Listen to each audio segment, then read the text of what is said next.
예, 반갑습니다. 2022년 1월 26일 오사부의 상견지명이 오사부입니다. 네, 오늘도 우리 시장은 양시장 모두 하락 마감이 됐습니다.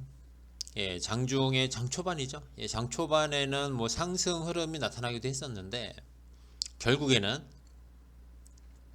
코스피는 0.41% 하락이 나왔고요. 코스닥은 0.83% 예, 적지 않게 좀 하락이 나왔죠. 예. 그런데 우리가 한 가지 좀 봐야 될 게 뭐냐면 양시장 모두 하락 마감이 됐어요. 하락 마감이 됐지만 상승 종목은 조금 더 많습니다. 예, 코스피 시장이 487종목 상승이 나왔고요. 375종목 하락이 나왔어요. 코스닥 시장은 716, 예, 716종목이 상승이 나왔고 621종목이 하락이 나왔습니다. 그러니까 오늘 시장을 보시면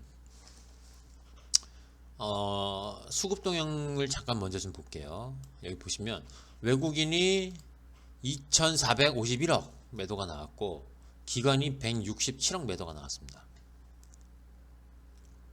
그러니까 대형주 중심으로 외국인들이 연기금이랑 외국인이 매도를 많이 했다는 얘기죠. 그러니까 상대적으로 중소형주들은 오늘 흐름이 그렇게 나쁘진 않았다고 봅니다. 코스닥도 마찬가지고요. 코스닥 같은 경우는 에코프로비엠이 18% 폭락을 하면서 시장이 좀 많이 빠졌지만 상승한 종목이 더 많습니다. 그 점은 우리가 좀 참고를 해야 될 부분이 아닌가 그렇게 생각을 해요. 그리고 어제 제가 동영상에서 말씀을 드렸는데요. 저는 2700에 대한 기대치는 별로 없어요. 물론 2700에서 시장이 반등이 나오면은 저도 좋죠. 예, 저도 지금 주식 비중이 있는 상황이라 저도 좋고 저 개인적으로도 2700 밑으로 내려가지 않았으면 하는 바람은 있어요. 예, 바람은 있지만 지금 현재 시장 상황을 놓고 봤을 때는 2700이 과연 지켜질지 그게 좀 의문입니다. 예, 다시 시장 수급을 보시면요. 외국인이 5거래 연속으로 지금 매도가 나오고 있어요. 적지 않게 나오고 있죠. 오늘도 2450억이니까 2000억이 넘었어요. 그리고 금융투자 혼자 열심히 2555억을 매수를 했지만 보험이 오늘도 좀 꽤 많이 팔았어요. 800억이 넘게 좀 매도가 나왔고 문제는 연기금입니다. 연기금이 장 초반에는 살짝 사는 척을 하다가 결국에는 1600억 넘게 매도가 나왔습니다. 지금 상황에서 외국인들이 매도를 하는 상황이라 제가 어제도 말씀드렸을 거예요. 외국인이 매도를 하는 상황이기 때문에 금융투자 혼자서는 이거를 막기가 힘듭니다. 좀 버겁다고 했죠. 연기금이 매수가 들어와 줘야 돼요. 연기금이 다른 데는 매도를 하더라도 금융투자하고 연기금이 매수가 들어와 줘야 외국인이 매도를 해도 시장이 밀리지가 않습니다. 근데 지금은 시장에서 가장 큰 주체 메이저 중에서 외국인, 금융투자, 연기금 이 세 곳이 있는데요. 이 세 곳 중에 두 곳이 매수를 하면 시장은 올라가는 거고 두 곳이 매도를 하면 시장은 하락을 합니다. 당연한 거겠죠. 힘의 균형이 안 맞잖아요. 물론 뭐 세 곳 다 매도를 하면 당연히 시장은 떨어지는 거고 세 곳 다 매수를 하면 당연히 시장은 올라가겠죠. 근데 지금 시장 상황을 보시면 외국인하고 연기금이 팔고 있어요. 금융투자 혼자서는 못 막는다고 했죠.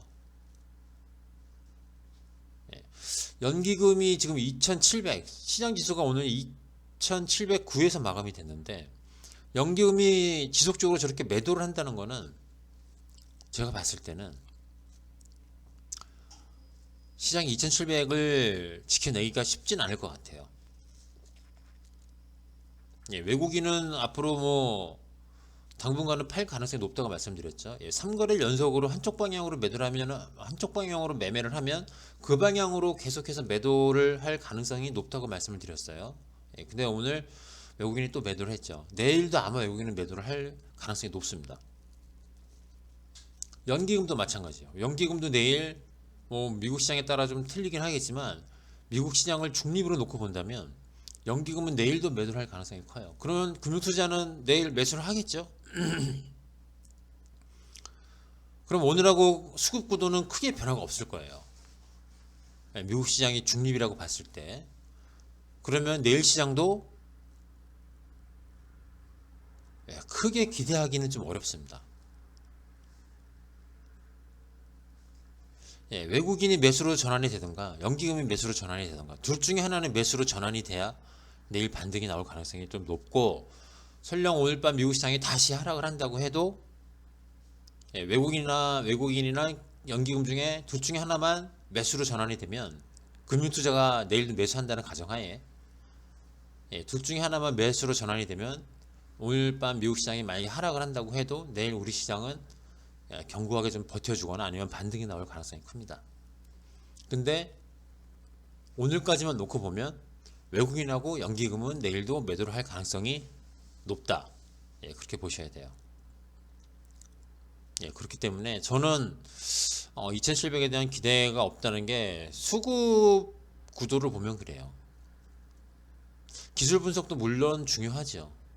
중요한데 차트를 만드는 건 수급이거든요. 10번 중에 9번은 그래요. 그렇기 때문에 현재 수급 상황이 많이 안 좋아요. 많이 안 좋아가지고 시장을 크게 좀 기대하기는 좀 어려울 것 같습니다. 그런데 오늘 코스닥 시장 수급을 잠깐 볼까요? 코스닥 시장을 보시면요, 외국인도 매수를 했고 기관도 매수를 했습니다.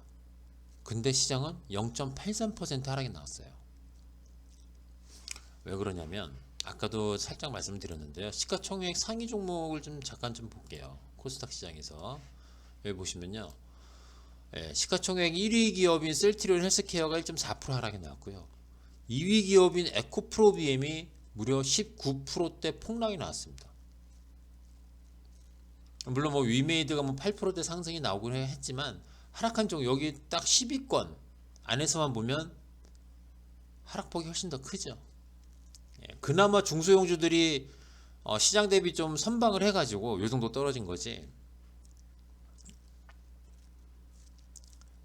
외국인하고 기관이 매수를 했지만 오늘 떨어진 이유가 뭐냐, 에코프로비엠을 잠깐 볼까요? 여기 보시면 에코프로비엠 오늘 수급 동향입니다. 외국인이 377억 원을 샀어요. 총 시장 전체에서 550억을 샀는데 그 중에 377억, 거의 4분의 3, 4분의 3 정도를 에코프로비엠에서 매수가 들어왔단 말이에요. 그러니까 따지고 보면 외국인이 코스닥 시장에서 그렇게 많이 매수한 건 아닙니다.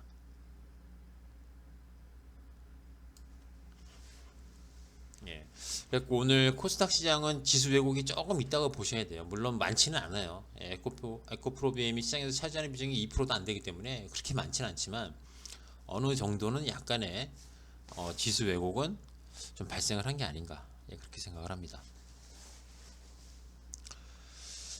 미국 시장도 잠깐 좀 볼까요? 미국 시장.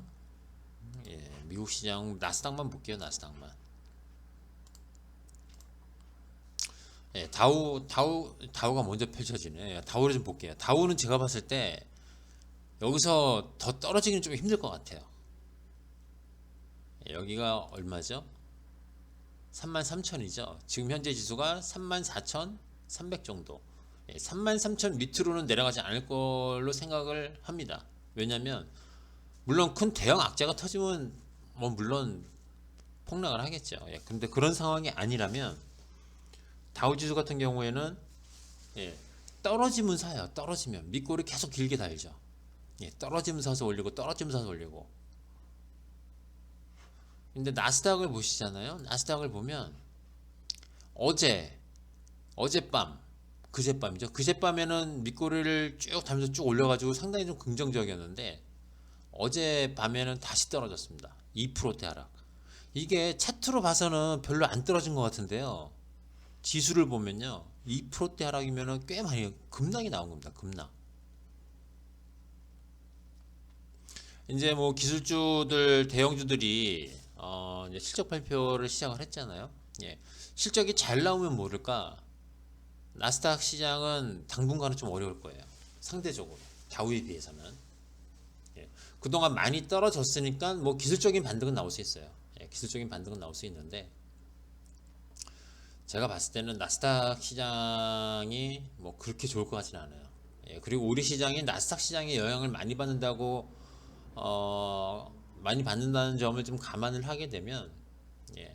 우리 시장도 예. 전망은 뭐 그렇게 밝지는 않습니다. 예, 오늘 마감 시황은 이 정도로 하고요. 어제 약간 그 편집하는 부분에 좀 문제가 있어가지고요. 종목이 안 올라갔어요. 종목 동영상이 안 올라갔는데 오늘 어제 부분까지 해서 예, 종목 동영상을 다시 올리도록 하겠습니다. 예, 감사합니다.